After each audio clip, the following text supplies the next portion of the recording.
What are the first 5 things the Daughter of Hatred Lilith will do upon her return as seen in the Diablo 4 cinematic? After Lilith's bloody escape and summoning from the void, we officially know that after which, according to the developers, Lilith has already begun to move through Sanctuary, her dark will influencing the hearts of the denizens therein as she bathes the land in blood. But what are her end goals? Which steps will she first take to achieve them? And who would dare stand in her way? And who would be her victims? Here are the first 5 things Lilith will undoubtedly do now that she's free to rain terror upon Sanctuary once more. Hell is coming.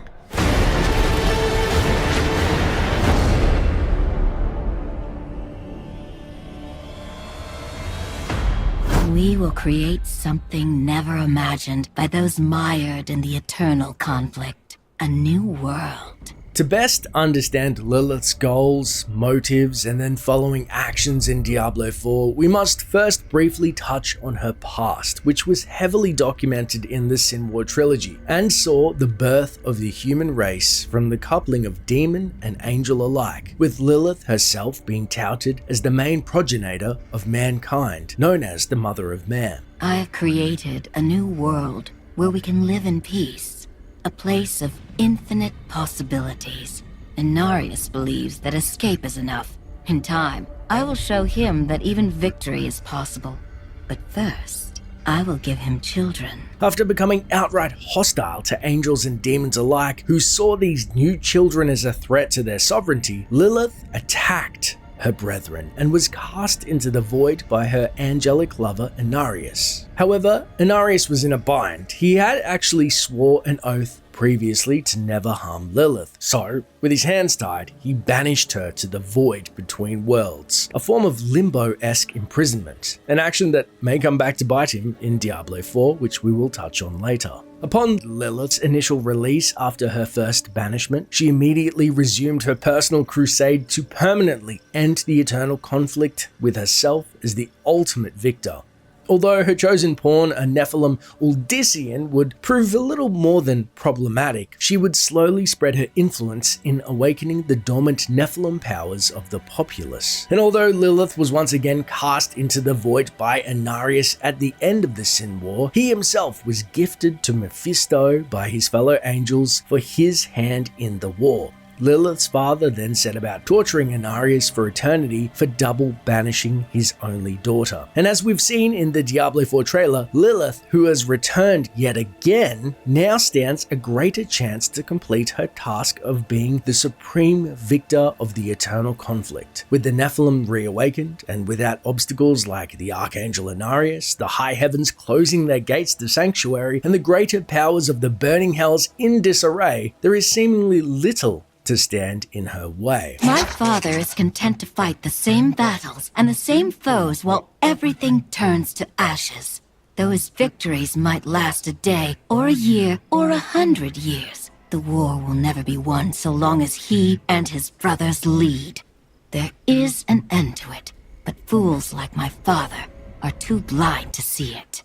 But how will she achieve her goals? Well, every leader needs followers to enact their plans, and information is already available to us that has given insight as to whom Lilith has chosen as her disciples. An ominous group of red robe-clad figures were revealed with the game's announcement in 2019. Now they're labeled as the Cult of Personality, however we do know they have direct links back to the Triune of the Sin War. And it is said Lilith's mere presence brings out deep-seated emotions, thoughts, and even actions, mostly violent in nature. In a time where religion or magic have done very little to stem the tide of war and turmoil, prayers are going largely unanswered. Lilith's appearance seems to have garnered a following that has spawned a cult-like religion in her name. Dressed in red robes and golden skull masks, these cultists have been seen in various concept artworks and even gameplay trailers, appearing not only as localized threats to the people of Sanctuary, but as an enemy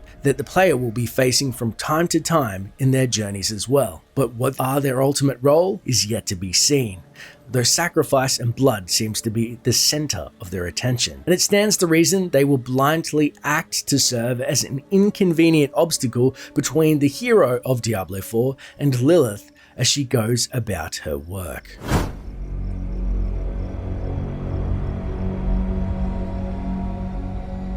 The World Stone. It was the power of creation and the birth of our eternal conflict. The World Stone itself was at the center of the war between heaven and hell, and it was first stolen by Inarius and Lilith during the eternal conflict, and also was the catalyst/tool of their building sanctuary away from the war, as he who controls the World Stone controls creation itself. We learned at the end of the Sin War, the Nephilim Odyssean's ultimate sacrifice linked everything together, from the World Stone to the denizens of Sanctuary to Sanctuary itself together. Hence why, if it were ever to be destroyed, the results would be at the very least unknown, but most likely catastrophic. It also just happens to greatly influence the power of angels and demons plus the Nephilim alike. Hence why Baal's gambit in the main storyline of Diablo 2 was to corrupt the World Stone irreversibly, forcing the angel Tyrael to destroy it, lest it forever be corrupted and fall into the hands of the burning hells. And so, when it was destroyed, its remains were scattered around Sanctuary. But it does seem those remains still retain some of its awesome power. But what happened exactly to the remains, and what does this have to do with Lilith? Well, a common commodity, seemingly of interest to both the burning hells and aids to the Nephilim, exists within a currency usable in Diablo 3's adventure mode called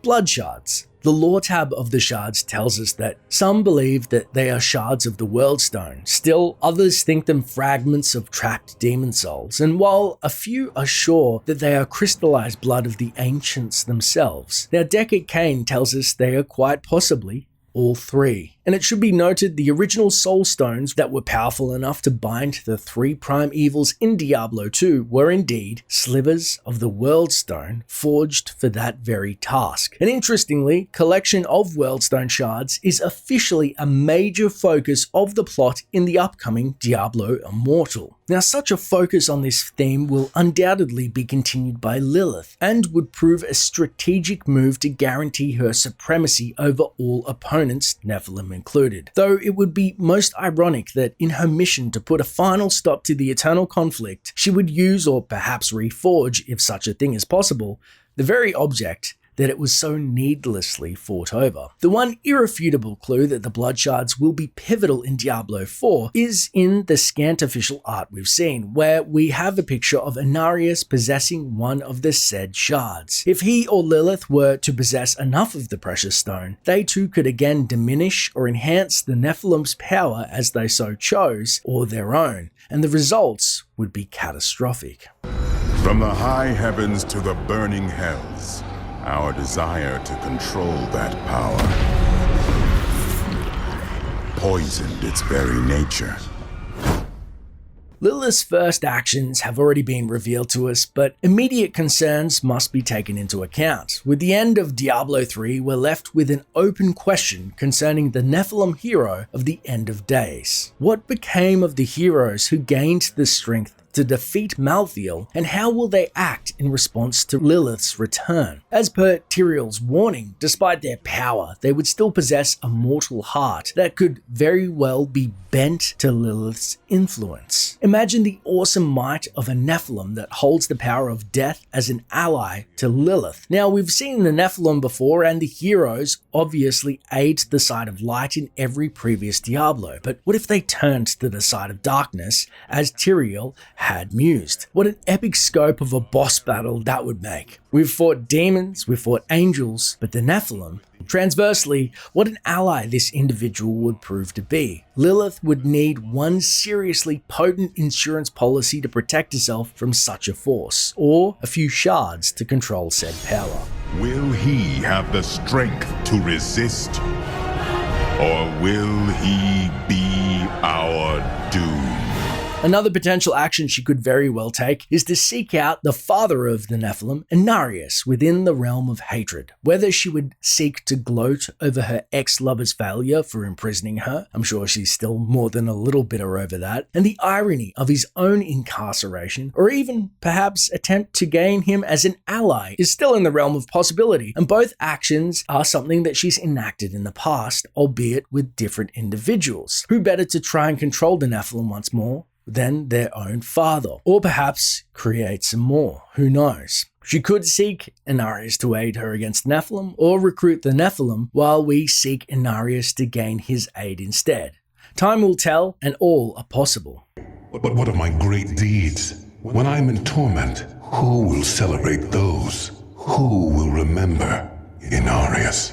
Since before the creation of Sanctuary, Lilith's ambition was unquestionable. She despised her family so deeply, she would join forces with angels, no less, to steal the World Stone and give birth to a race whose power would prove to be the most formidable force in creation. As stated previously, her ultimate goal seems to be ruling over all things, and her fifth act after her release will undoubtedly be to begin her campaign in full force. All of her weapons obtained, her pieces in play, and her ample power at her command, she will sweep across the world of Sanctuary, and those who don't join her will face annihilation. But what's most important to remember is we have not seen anything of the primevals yet, and they are not said to have reformed over Sanctuary, and heaven itself is said to have closed its gates. So with heaven not heeding the call of man and hell itself seemingly empty, becoming the unopposed ruler of creation is closer to Lilith's grasp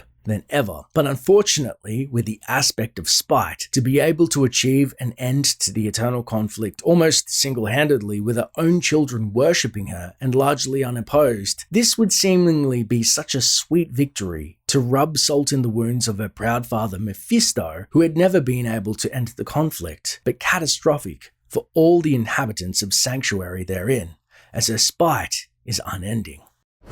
We feared this day would come, when the lands are ruined.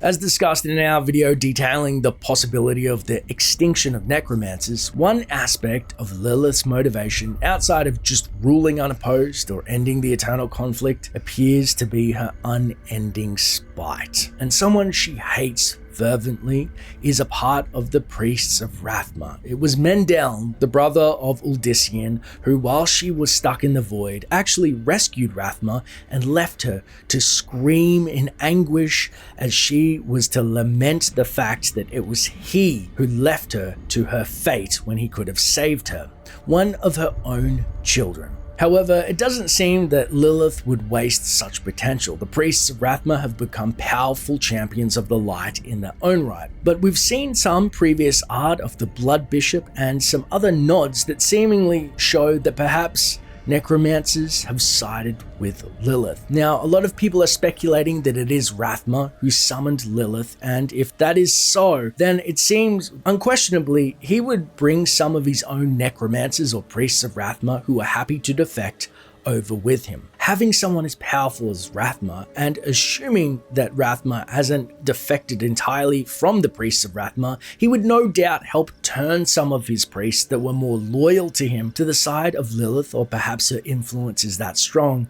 It's already happened, but that means that whomever that Lilith's cult of personality does end up taking out can be reanimated by the necromancers. They are an incredibly strong force to have on side, and it would be such sweet revenge that it was one of the priests of Rathma that left her to her fate, and yet now they serve her and her will of ending the eternal conflict for the side of hate. Though of course, perhaps their uncorrupted brethren may lend aid to the heroes. Lilith, of course, will not go completely unopposed. Not only will she have to contend with some of the lesser evils that have been shown in the artwork, such as Duriel and Andariel, who have been confirmed to reform on Sanctuary, there are still 5 unaccounted for evils out there that are no doubt not fans of Lilith taking over and assuming control, as in the world of Diablo, Infighting and demons go hand in hand. But what of the high heavens? What have they been doing behind their closed doors? And of course, there's the Nephilim Kira of Diablo 3. Have they been turned? If Lilith doesn't seek them out, what could their presence hold in store for us in Diablo 4? Let me know in the comments below.